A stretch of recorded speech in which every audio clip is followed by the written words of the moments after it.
Good morning, good afternoon for everybody. It's a big pleasure again to be here in another webinar. This time we have Eduardo Romanini for Petersheim. He is R&D incubation specialist, and we're very excited to have Eduardo with us today. Eduardo has been 10 years in Petersheim, and he has a lot of experience. And for us, is our first webinar in the series of hatchery. And Eduardo is gonna talk about hatchery fundamentals. As always, the presentation is gonna be around 45, 50 minutes. And then any questions, we will have time at the end of the presentation. And this webinar is gonna be recorded and it's gonna be open to everyone in maybe 2 weeks to the public. And we are following our vision to have a virtual library and to provide practical knowledge. Eduardo, thank you very much for your time, and you can go ahead. Thank you. Thank you, Rodolfo. First of all, thank you for the opportunity and for the invitation to share some of our experience and work with the audience of the Poultry School group.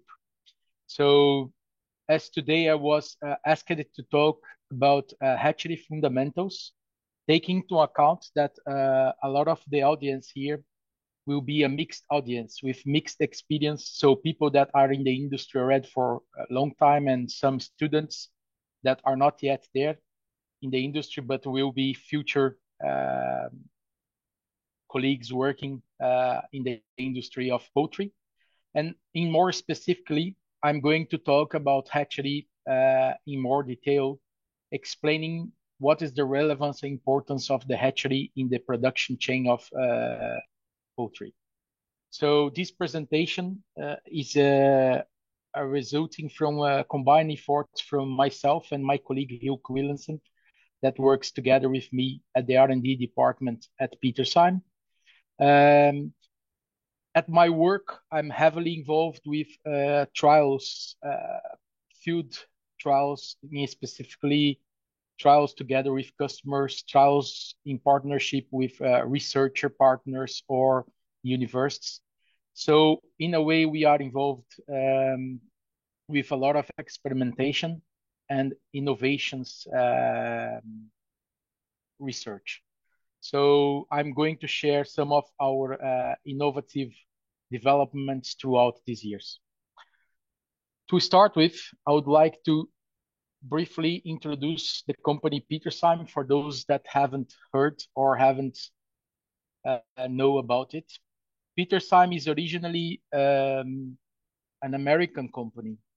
Some of you might be surprised with that information, but Petersheim was started in about 102 years ago, at 1922, by an American father called Mr. Ira Petersheim, together with his son in Ohio, in the United States.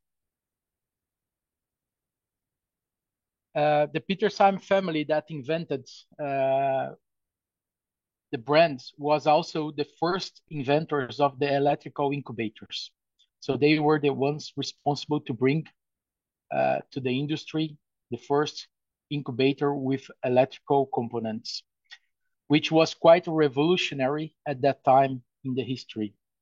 So they've produced the machine in the US, and that machine was exported to Europe. But as you've seen, that was around the time of the World War II happening, and exporting things and goods towards Europe from the United States became very challenging. So one of the agents or representative of Petersheim in Europe, called George Bois, he got the permission from the owners of Petersheim to start producing locally in Europe machines. And that is the location where Petersheim headquarters are since 1949. We are celebrating next week 75 years of our headquarters in Belgium. And since then, you can see a steady growth towards the years from 1949 onwards.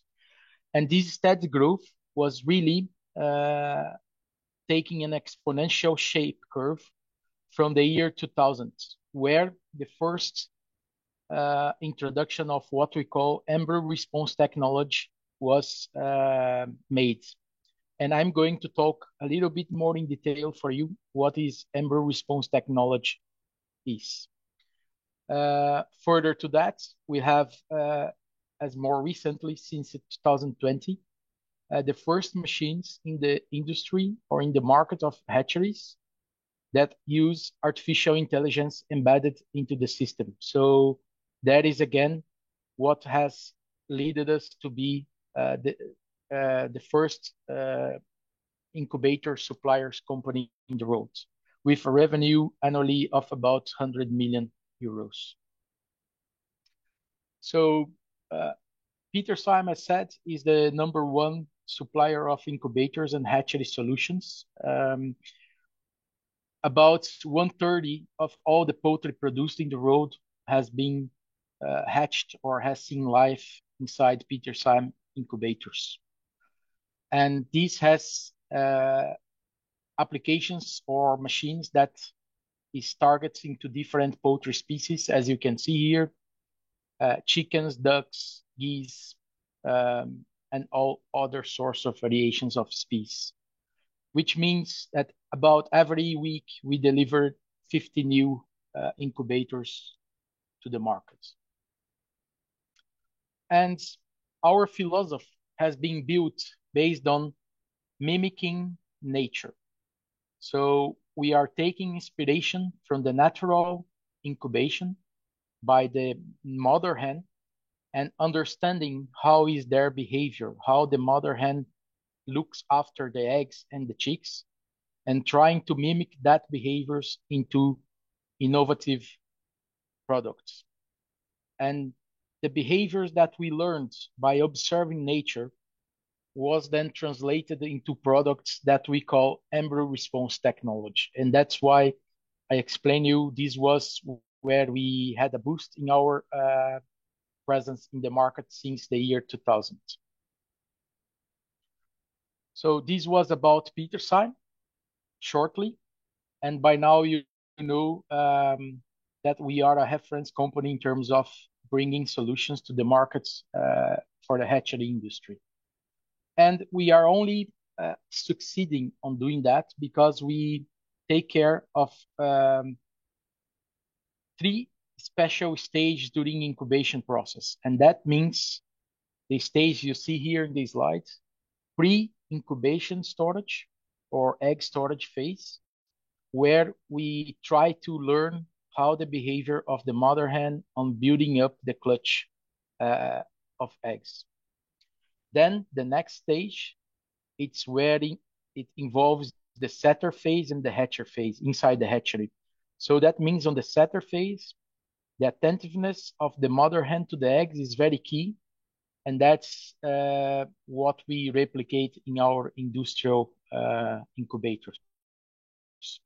While in the hatcher phase, so I'm here talking about the last 3 days of the process in the hatchery, there is a natural interaction between the mother hen and the embryos just before hatching, and even the interaction after hatching as well. But that is the stage what we call the chick storage stage. So how the mother hen treats and take care of the chicks, especially from the perspective of protecting them from any thermal stress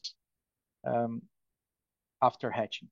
So we are going to go to check this in more detail, each of these stages, and give you further information about that. Let's start then with the hatchery importance for the production chain. Hatchery is the central link between the breeder farms and the production farms.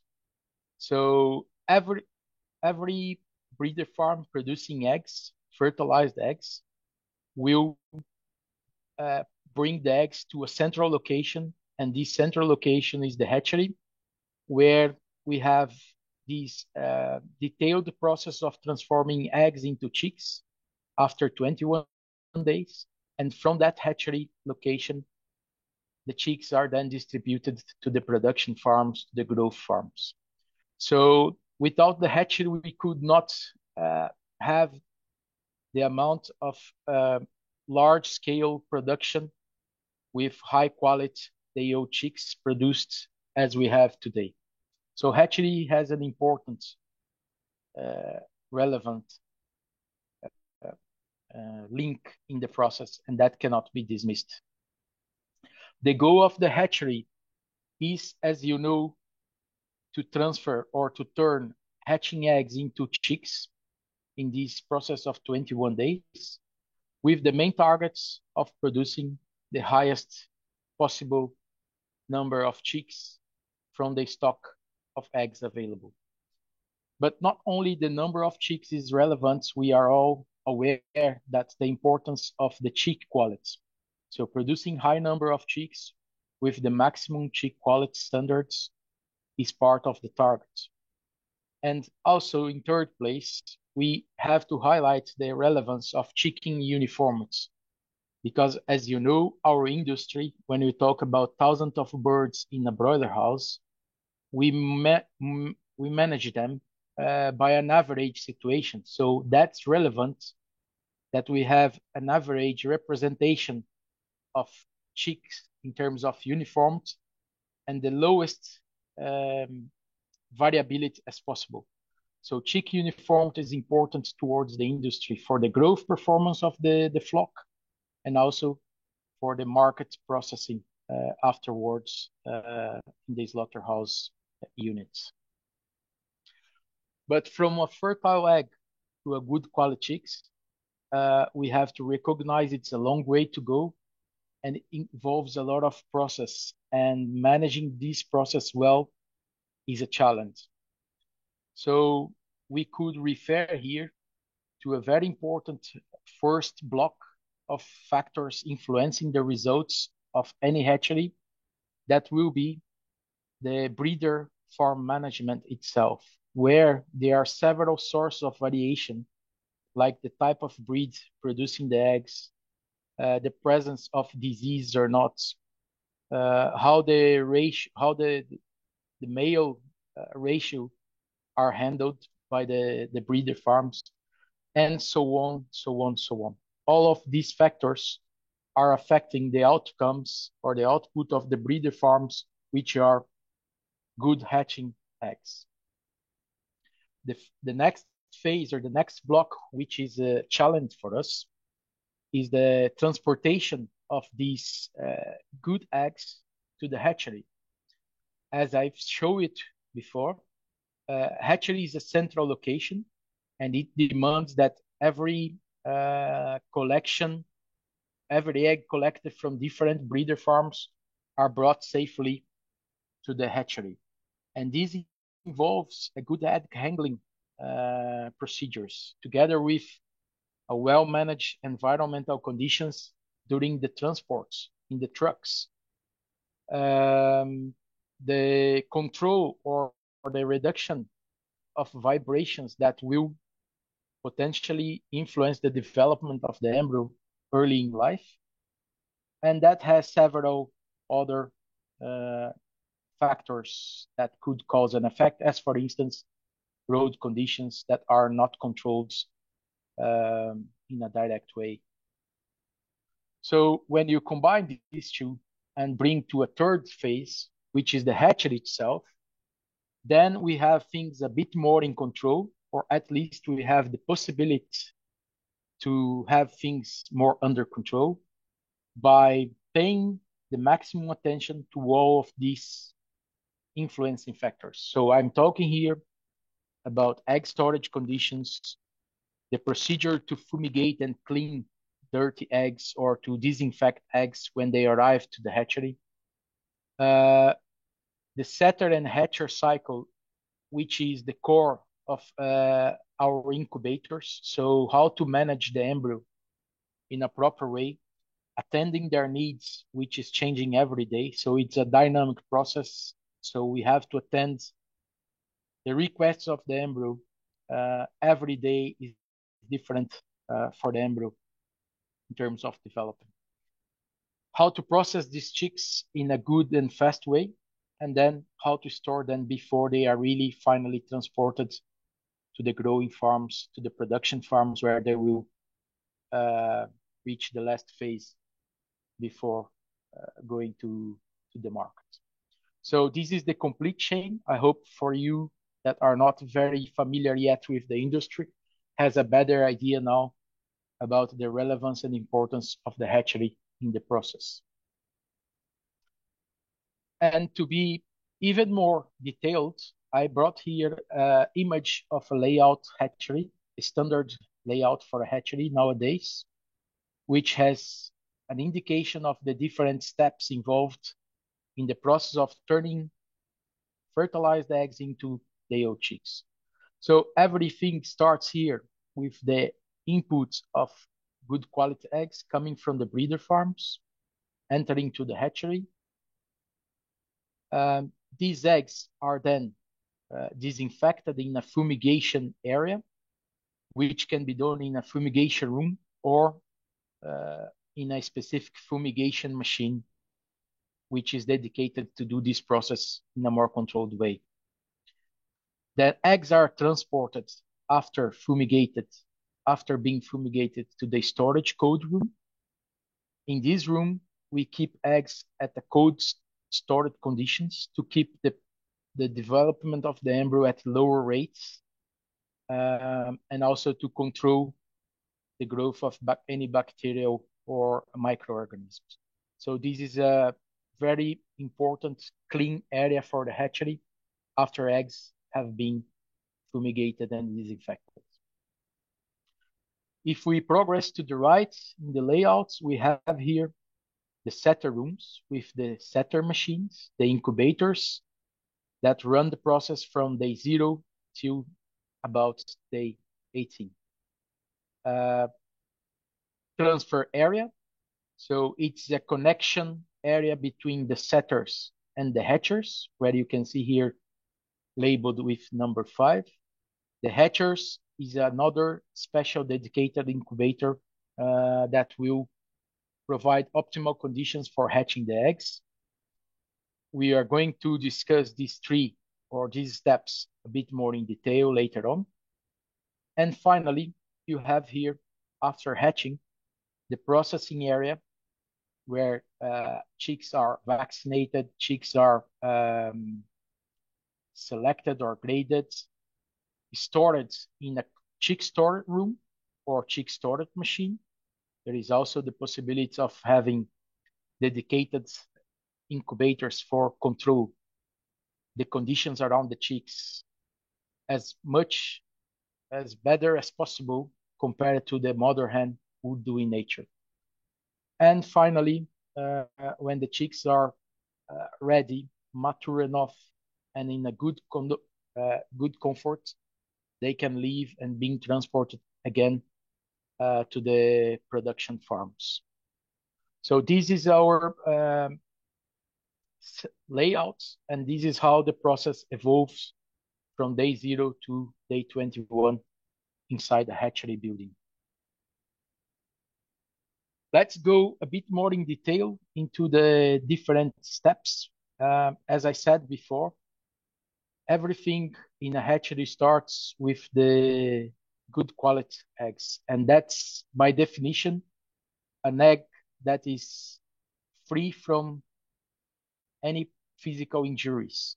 And I'm here talking about eggs that are of a good size, of a relatively good shape, with a certain cream color, because some very pale white eggs might be related to disease factors. An egg that has a shell structure well formed and good protection, physical protection for the embryo inside the egg. And of course, an egg that is free from any cracks or any holes or any physical injuries that might be an open door for further contamination during the process. And that's our second block of important requirements for the eggs, it must be free from any biological injuries as well. And here we talk about bacteria from bacterial contamination, chemical residues, which can be an issue when you do fumigation or when you do a disinfection of the eggs, and there is not a good control of the outputs of this process, or also a clean egg free from any dirty or organic materials in the shell. And obviously, we cannot transform an egg into a chick if they are not fertilized, if they not have an embryo inside it. So it's down to the breeder farms, to the managers of the breeding units to provide fertile eggs to the hatchery. There are several classifications or grading of eggs in the industry that's applied several guidelines. I brought here one example that can serve as a reference for those working with egg classification. What is a good quality hatching egg? What are the different properties there? What are eggs which will increase the risks of impacting our results or contamination in the hatchery? And which are the category of eggs that should never be incubated or brought to the hatchery? So if there is a strict follow-up and classification procedure at the entrance of the hatchery, we are avoiding a lot of headaches by grading and classifying them properly. As this is the startup of the chain in the hatchery, of the process in the hatchery, it pays to be very critical and controlling things in detail at this stage. I'm saying that because avoiding contaminations starts with eggs collection in the breeder farm. And although we think an egg is sterile, it's not true. Even a good nest, even in nests with good hygiene, you might have a certain amount of bacteria units in the shell. But what it's really important is to understand that any dirty eggs coming from a nest that is not well maintained or well cleaned will multiply by 10 the amount of bacteria concentration in the shell. Or any floor eggs, because these breeders have been not well educated or well trained or well managed to put the eggs in the nests. When they lay eggs on the floor, this contamination will increase 100 times more than what we would have in a clean egg. So this is the very important old slide, but still very relevant to show the importance of good hygiene that's starting from the breeder farms. In respect to egg fertility, we cannot say this would be a topic itself for a long presentation, but what we have to recognize is that egg fertility is probably most of the time related to a good management of the male and females ratio with the male's body composition in the breeder farms, a well follow-up of the target weights during the growth of the breeders. And this will result in eggs that have the yolk on the top, have the embryo on the top of the yolk, which could be recognized with this white symmetrical ring shape. We called it sometimes a donut shape because the center is less white, but very nice rounded shape, smooth edges, and with a certain 4 to 5 millimeters diameter at the starting of the growth of the embryo. While an infertile egg could be recognized by a very dense white spots combined together on the top of the yolk but with very irregular round shapes, not as good as the fertile one, and a much lower diameter, or half of the diameter you would see in a fertile egg.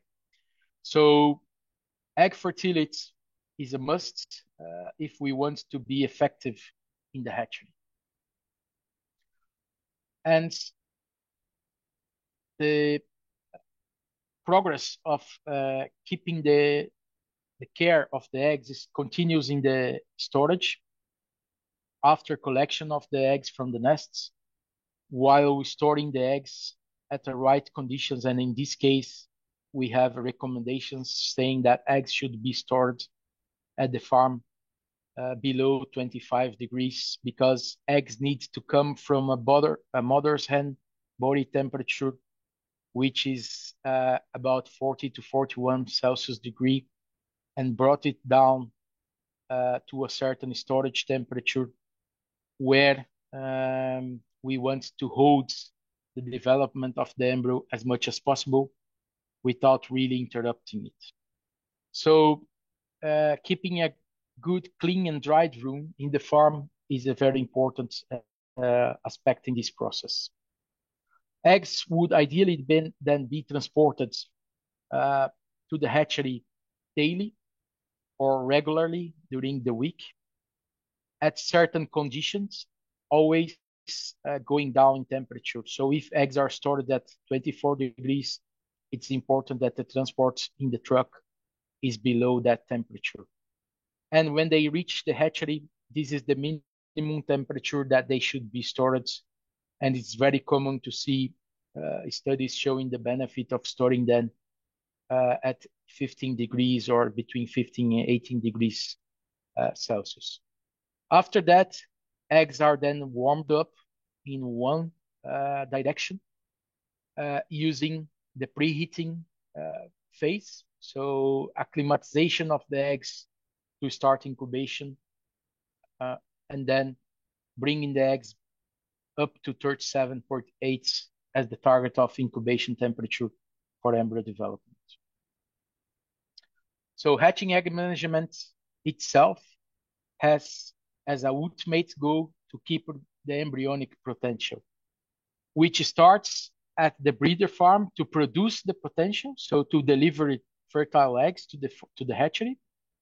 And then all these processes are just by preserving the potential of the embryo by keeping it at physical integrity, keeping it at a biological integrity, and also storing them at good conditions in the hatchery farm initially and then in the hatchery.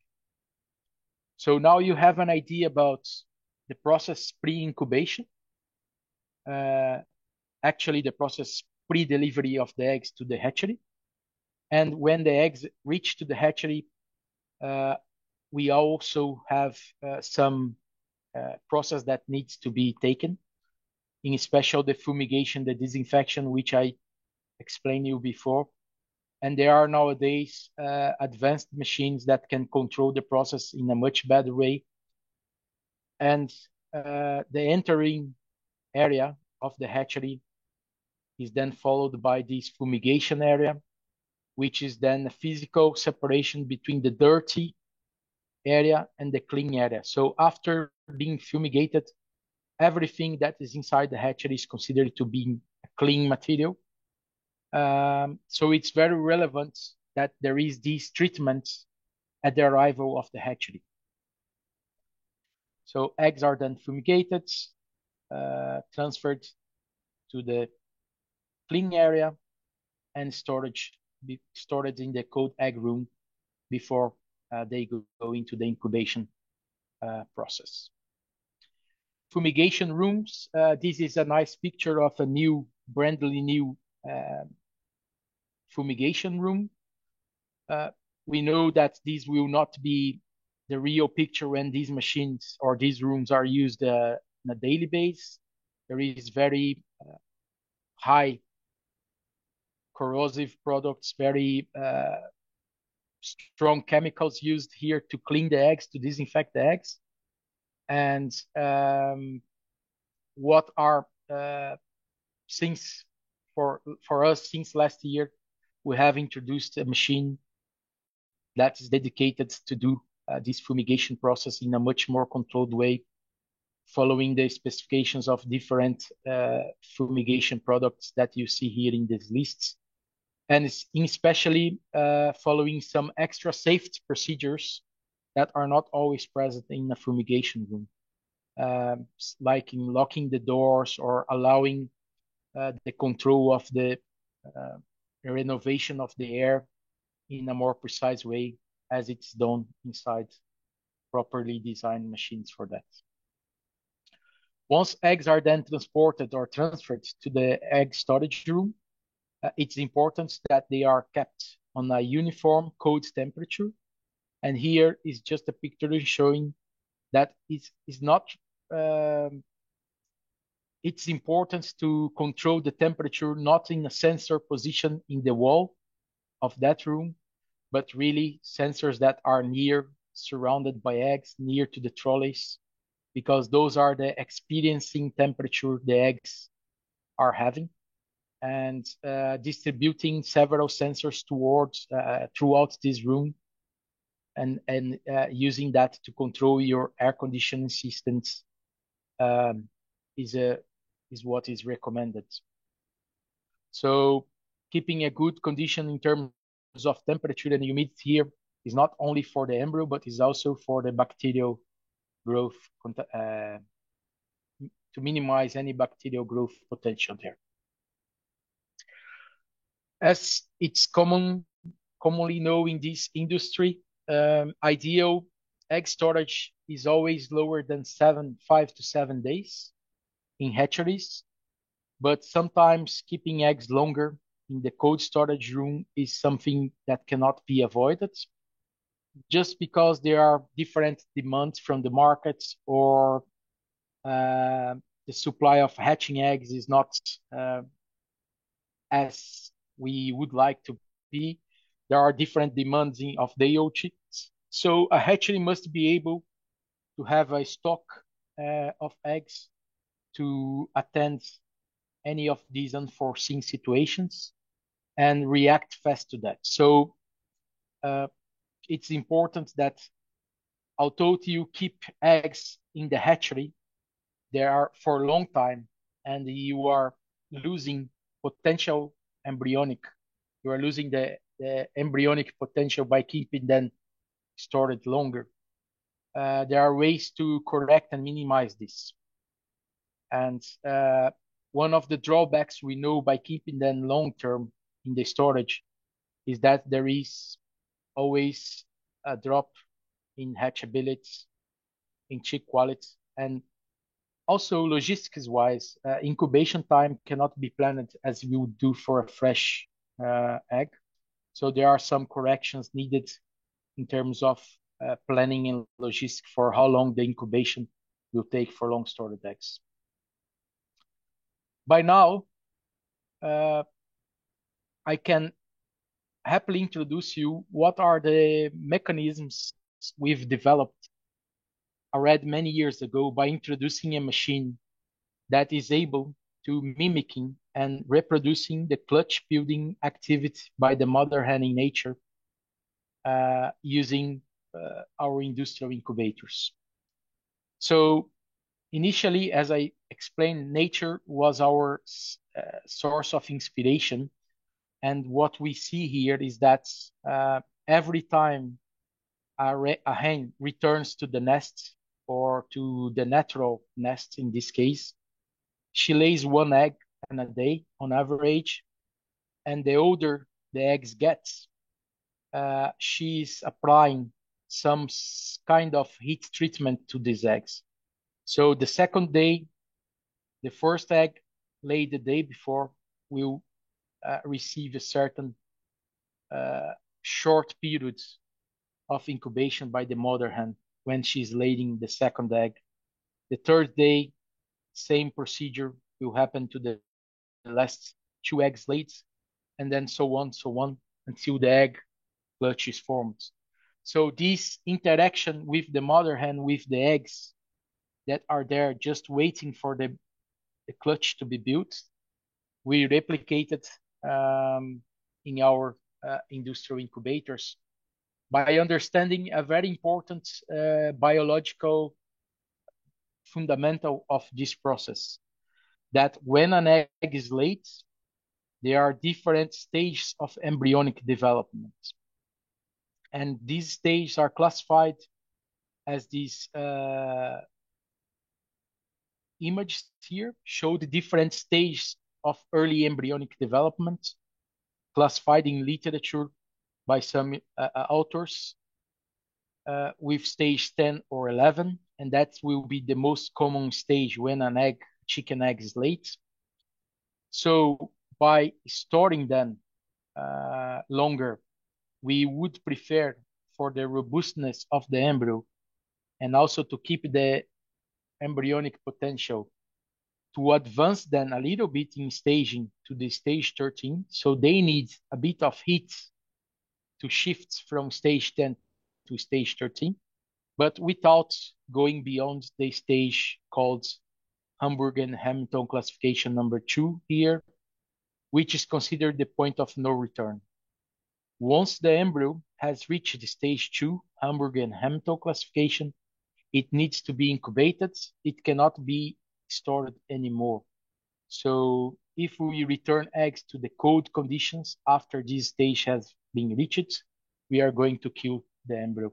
So there is a process to do that, which is called SPIDIS, an abbreviation for short periods of incubation during egg storage, which was introduced by the breeding company Aviagen about 20 years ago.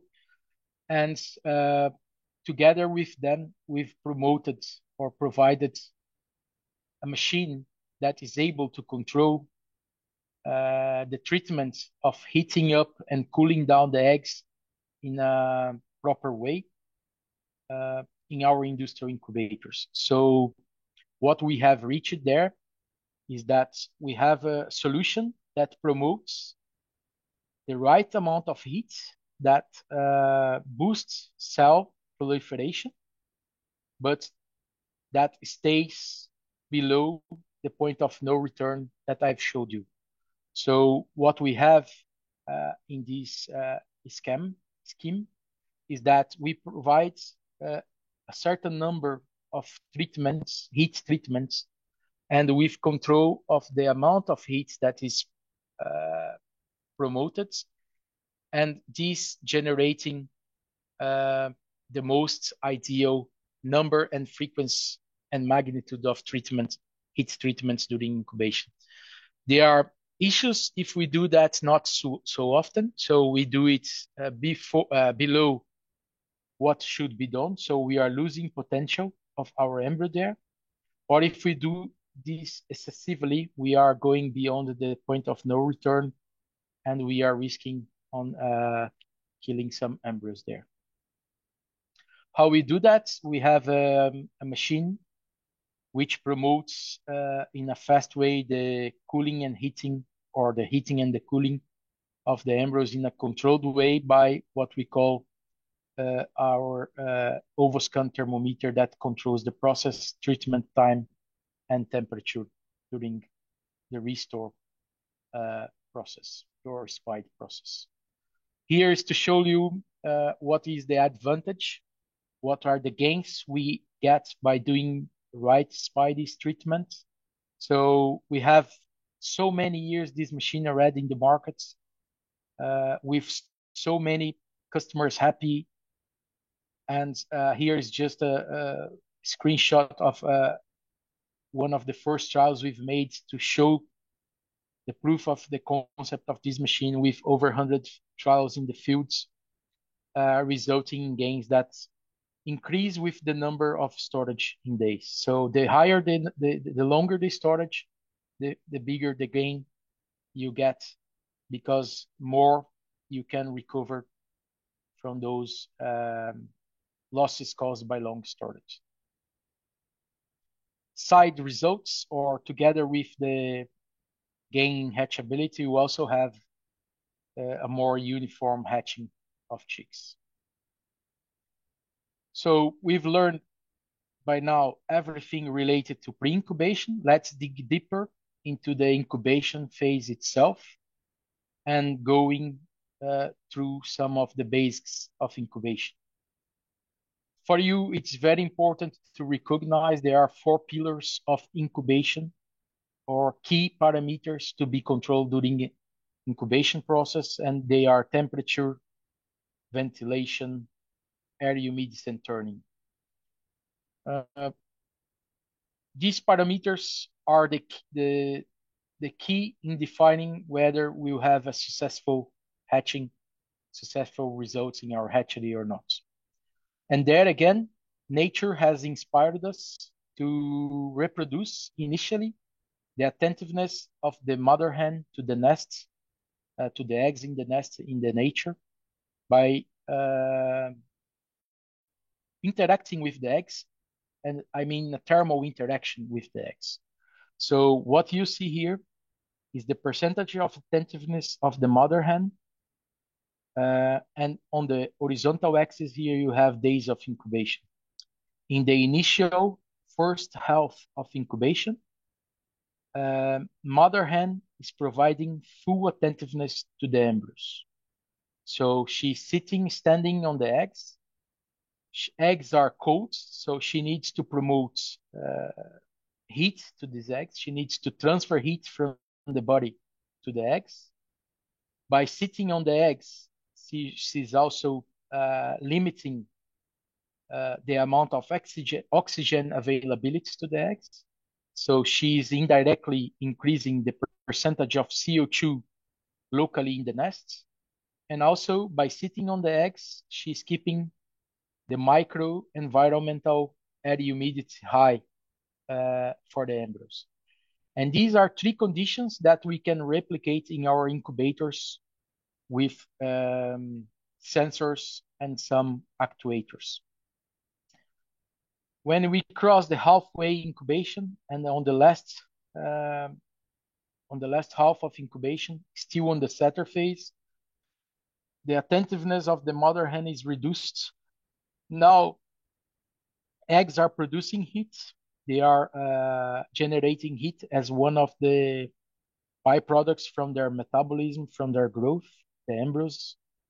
And therefore, by leaving or getting less attentiveness to the eggs, the mother hen is also helping to cool them down, to providing them with more oxygen availability, and also to provide extra levels of ventilation to release any of the humidity that is locally stored in the nest.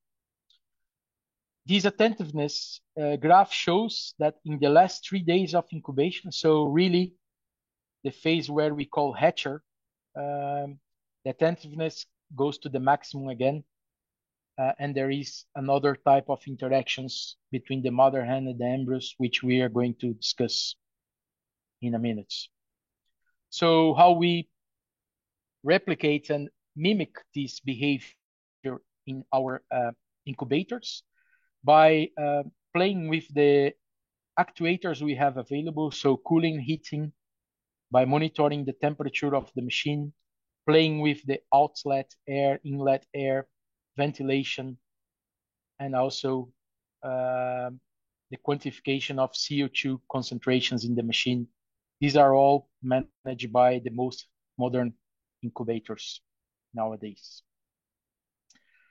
One important parameter to realize is that embryo temperature, when we talk about that, we are talking for practical means about the eggshell temperature. We know there is a high correlation between embryo and eggshell temperature.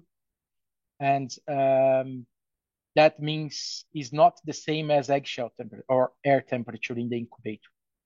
So what you see here, the air and the eggshell temperatures, they deviate, especially on the second phase of incubation, where the embryo is producing heat, so therefore is heating up the shell, and the air temperature must be lowered to compensate, to promote the heat loss, and to have eggshell at a constant temperature which is desired to keep embryonic development at its maximum potential. And this temperature is known to be at 37.8, around 37.8 degrees Celsius. Whenever we have an incubator loaded with mixed flocks or eggs from different size, from different properties, with different breeds, they will have, or even same breed but different flock age, they will have a different amount of heat produced throughout the process of incubation, and that needs to be compensated, needs to be corrected by the incubation air temperature control. So it means dynamic measuring and actuation in terms of correcting the air temperature throughout the process. We have introduced some embryo technology responses there, and one of them is the ElvoSCAM for the continuous and online measurements of the eggshell temperature and adjustment of this temperature to be in the ideal range considered for embryo to develop, which is shown in this graph here, published also by Aviagen.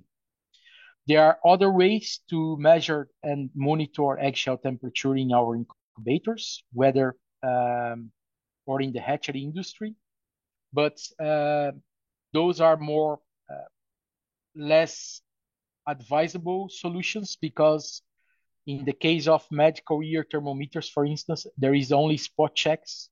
You don't have an idea on the progression of the temperature. There is always an interruption needed to do the measurements and probably inferring some errors during the measurements as well. Or you could use data loggers or data collection systems that allow for continuous measurement, allowed for measurements to be tracked, but most of them are still offline reading. So you can only have access to the readings after the process is finished, or there is no interaction with the controller. So there is no real-time correction for the temperature in case these data loggers are not embedded into the controller of the machine. So with that, I come to my ventilation step or the ventilation parameter, which is then represented by the management of gases concentration inside the incubator. And again, here, giving what's representing what mother hen does in nature by sitting on the eggs or by leaving the eggs frequently during the second half of the incubation. We are just promoting the increase of concentration level in the first half of incubation. And from the moment we allow the machine to ventilate more, which will be at around day 8 or 9 from incubation, then the CO2 concentration is dropped to safe levels. Very important, CO2 is also a source of stimuli for the embryo to grow and to develop inside the egg. There is another factor which is related to ventilation, which is the egg weight loss. So as incubation progresses, there is an air chamber formed inside the egg. This air chamber is growing in size as the incubation is progressing, and the amount of ventilations that we do in the machines is one of the main cause or main factors affecting this size of this air chamber, and therefore the amount of water that is lost to the environment from the egg inside to the environment, causing this air chamber place. This is important for the embryo that will need later on this space to have a transition from their type of respiration early in development to a lung respiration, which is then available for the embryo at the final days of incubation. How we do that? Very simply, Eggs are considered to be of 100% relative humidity concentration inside it. So the amount of relative humidity we control in the environment around the eggs will determine the gradient, how much of this water molecules are transferred from inside to the outside, and that will result in a certain percentage of weight loss. It cannot be excess. The key here is to control the right amount of weight loss to be precise and ideal for the embryo. If we have insufficient weight loss, this is the results. We have problems for chicks that will need to go to pulmonary respiration. We'll have chicks with our lethargic red rocks, or too much weight loss, excessive weight loss also can result in dehydrated chicks. So this needs to be controlled properly. And one way we did that is by nonlinear egg weight loss control. We have a system which measures in real time the weight loss of the eggs during the incubation process. The final pillar for the successful incubation is turning. We know that egg turning is needed for several reasons, especially in the first half of the incubation. And these are the reasons mainly we can say. Egg embryo formation, distribution of the chorioallantoid membrane, albumin uptake and yolk nutrient uptake, and also to help on the transfer of thermal energy from the egg to the environment. Recommendations there are to minimum have at least turning every hour, 24 times a day, or even some recent results showing that frequency of incubation increased 4 times compared to the 1 hour a day, one time per hour, will result in increased hatchability figures. Finally, I want to come to the stage after hatching phase, which is also inspired by nature, where we know the mother hen will take very much care of the recently hatched chicks and protecting them from any thermal stress. So the mother hen recognized that the chicks are not able to control their body temperature precisely. So it needs her help, it needs her heat, her protection to keep them warming, which we call brooding periods.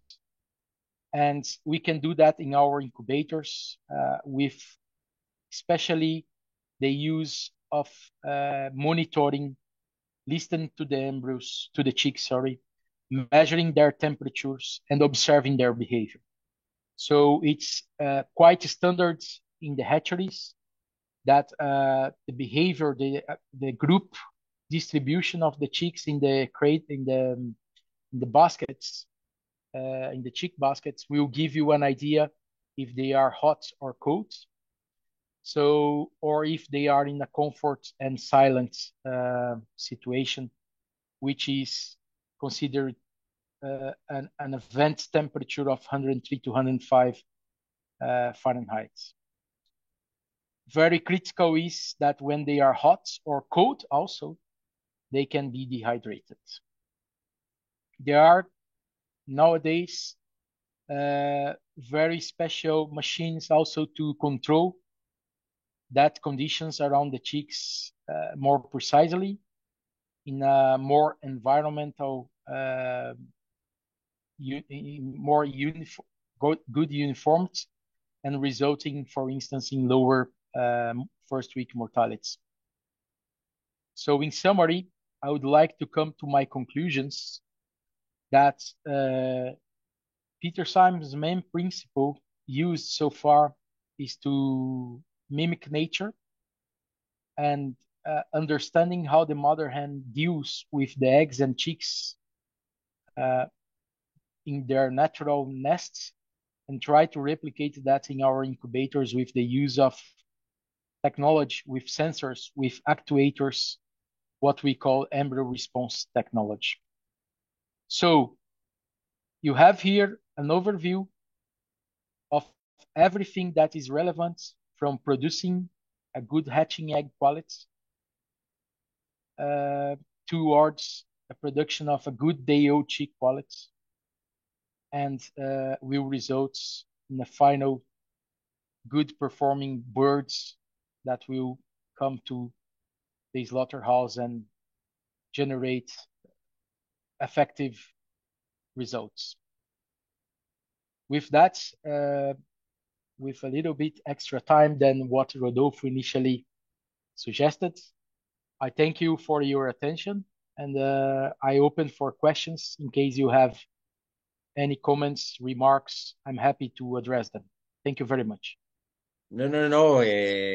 Amigo Eduardo was fantastic, and I think that you cover our main vision to provide like an ABC hatchery fundamentals. I think that is very needed, like you say, to the people that maybe is new and the people that already have a lot of knowledge go back to the basic knowledge. But yeah, it was very interesting the way that you're presenting, and like I say, this is part of our goals and vision to provide very fundamental information and easy to access. So we have two questions. Mr. Sadiur Rahman, he say, what are the major causes of early embryo mortality? Right. Thank you, Rodolfo, for the question. Mr. Sahidur, this is a very relevant question because a lot of the early embryonic mortalities might be related to the pre-incubation stage. So what I showed here, everything related to the good egg handling from breeder farm to the hatchery, together with the conditions also pre-incubation in the hatchery itself. These are all elements that will have a big impact on the early embryonic mortality. So anything going from abrupt transportation conditions, oscillation in temperature during storage, either on the farm or in the hatchery, a non proper fumigation or disinfection procedure. This, by the way, can have a huge impact in early mortality if there are some chemical residues. If we are using one of these products to do disinfection, but they are not properly ventilated and released from the shell of the egg, there will be a huge spike in mortality during the first days of incubation. But if we progress further with the incubation, and when we're talking about 3, 5, 7 days of incubation, you could also include in these lists factors such as what is the temperature that this incubation is departure, what is the preheating treatment that I am applying to my eggs, are there any type of condensation happening because I'm bringing eggs from cold storage room directly to the machine that is heated up to 37.8 degrees Celsius. So there are several ways to investigate the mortality, embryonic death, and early embryonic death, and these will be the most relevant cause for that. I hope I answer your question in a more generic way, but giving you a full picture what could be the cause. Perfect, thank you. Another question from Jan Mohammad. If we want to hold chicks in hatcher, not pull chicks timely, how can we hold chicks in hatcher?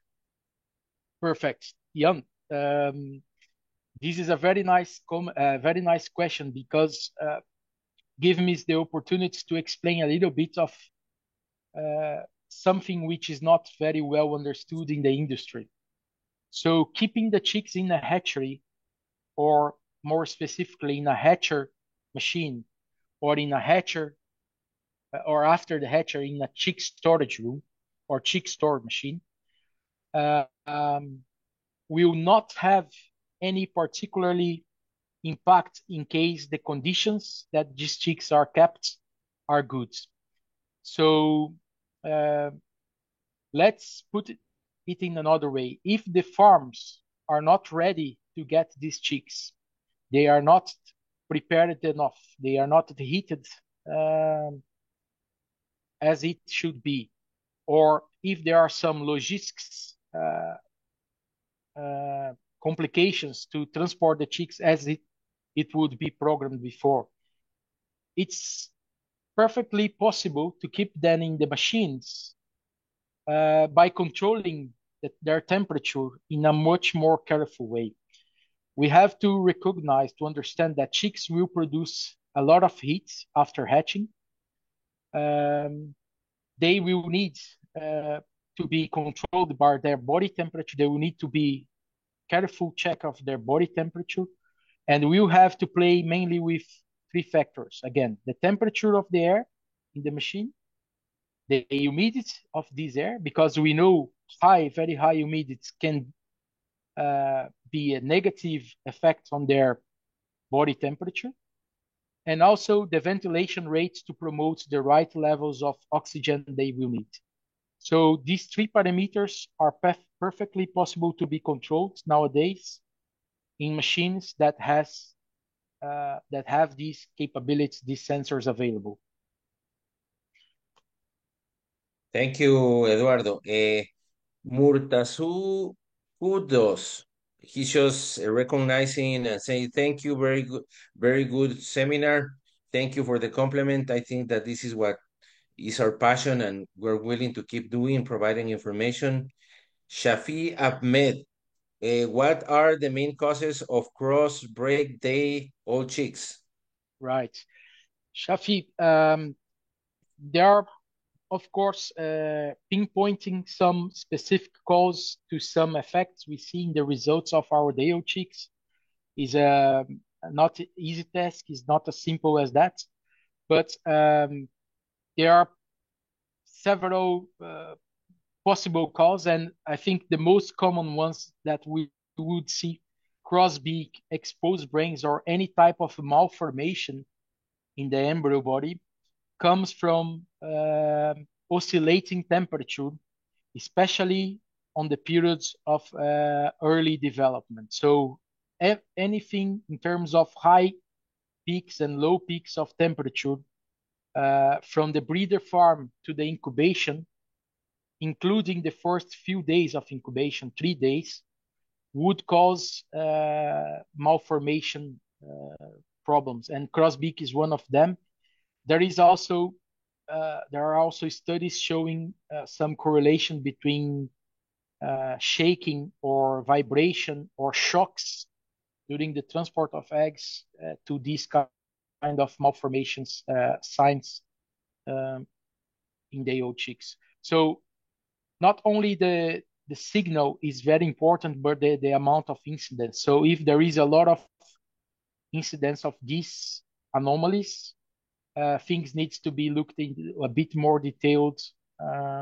What's happening from eggs collection to the first 3 days of incubation in terms of temperature, in terms of shocks, mechanical shocks, and so on. So that would be my recommendation to focus in promoting some studies and investigating it further.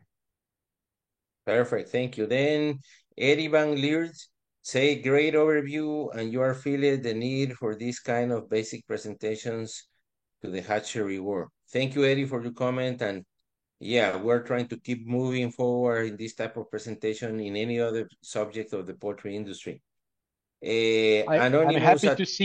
I'm happy to see Eddie comments, because I know he's also putting a lot of efforts on doing this kind of education towards customers and the community, the people that are entering into the industry of hatchery.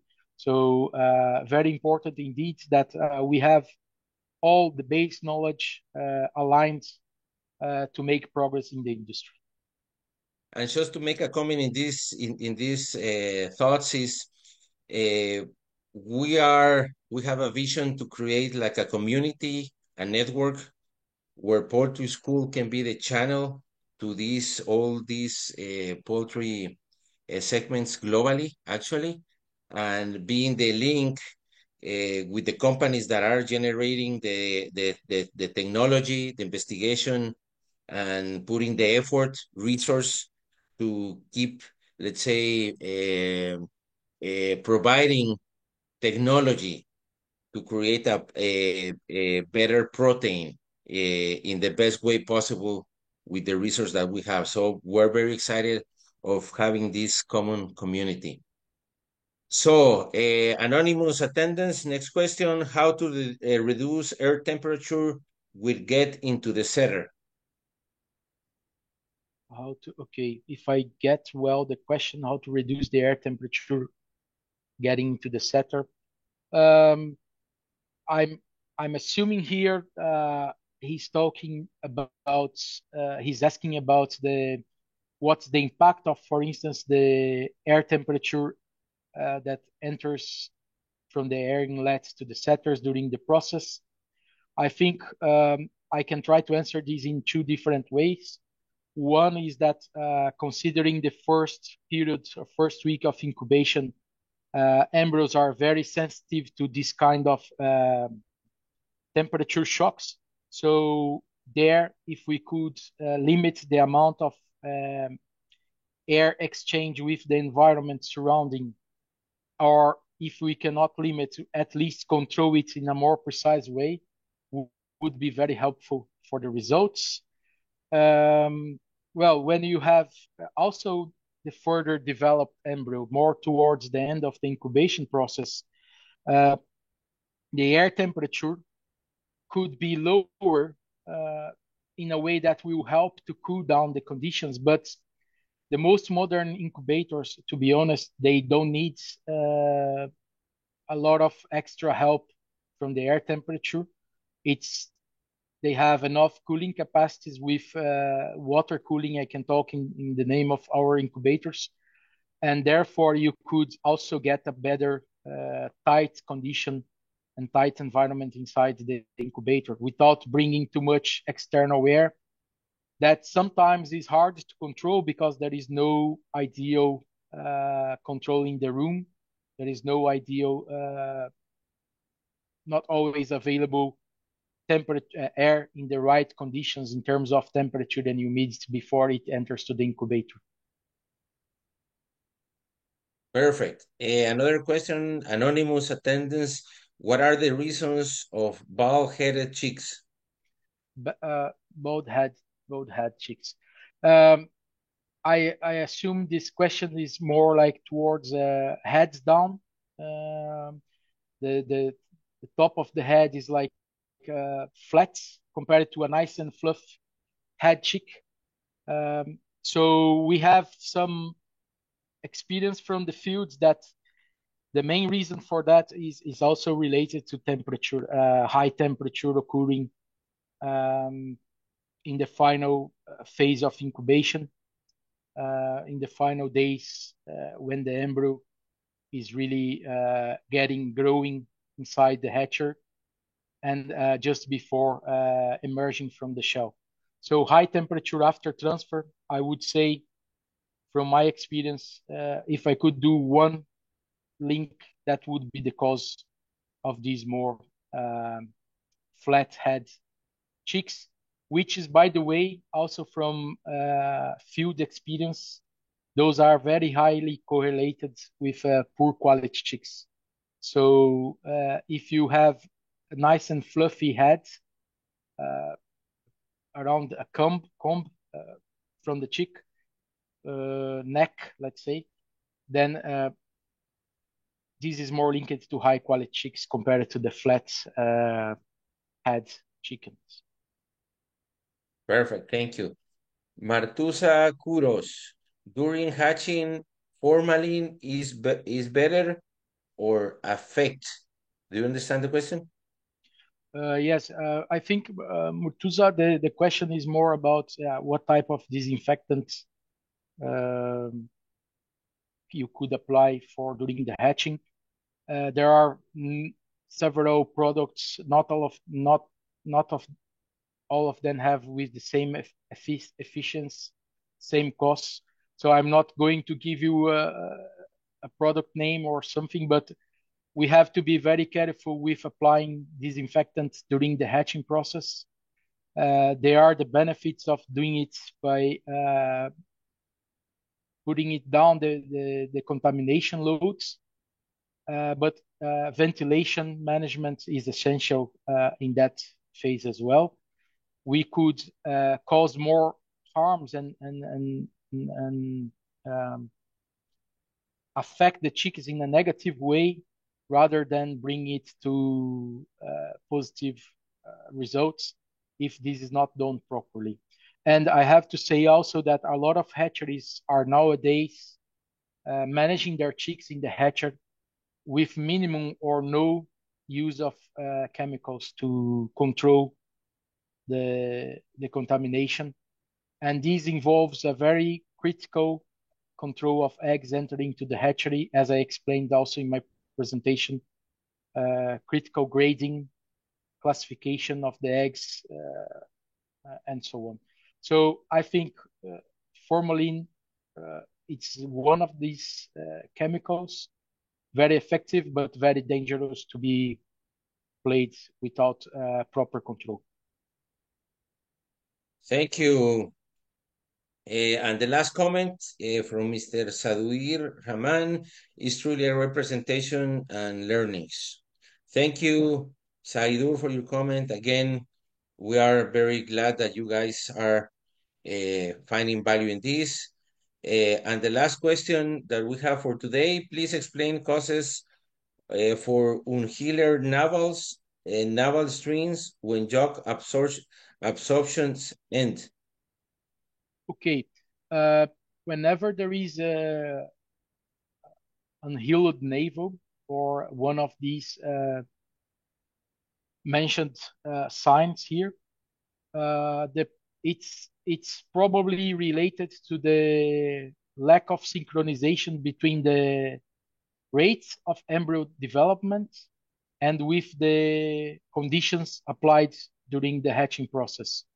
So an unhealed navel or a navel string or a yolk that is not fully absorbed by the embryo means that the navel was closed in a faster rate that was intended to be, or the embryo was not prepared yet to take up that step. So by heating up, for instance, overheated eggs, we are speeding up that process, and therefore the consequence of that is having these unhealed navels problems. And this is for sure, to complement my answer, one of the biggest issues in terms of chick quality, because any poorly healed navels will be the source for any bacteria to enter, and it will be the communication channel to bacteria to enter into the abdominal cavities and to enter to cause problems for the chicks afterwards, contamination issues. So adjusting the rates of hatching together with the conditions in the hatcher in terms of temperature mainly, and then humidity, CO2, is key to control the amount of unhealed navels case. Perfect. Perfect, Eduardo. We appreciate a lot your time, and I think that we accomplished our goal to keep providing education. Thank you, everybody, for your time, and I believe that this type of webinars will keep providing support to the industry. And once again, this video is gonna be open maybe in the next 2 weeks. Keep close to our social media posts and see you guys. Thank you, Eduardo, and let's keep pushing. Thank you, guys. Bye-bye.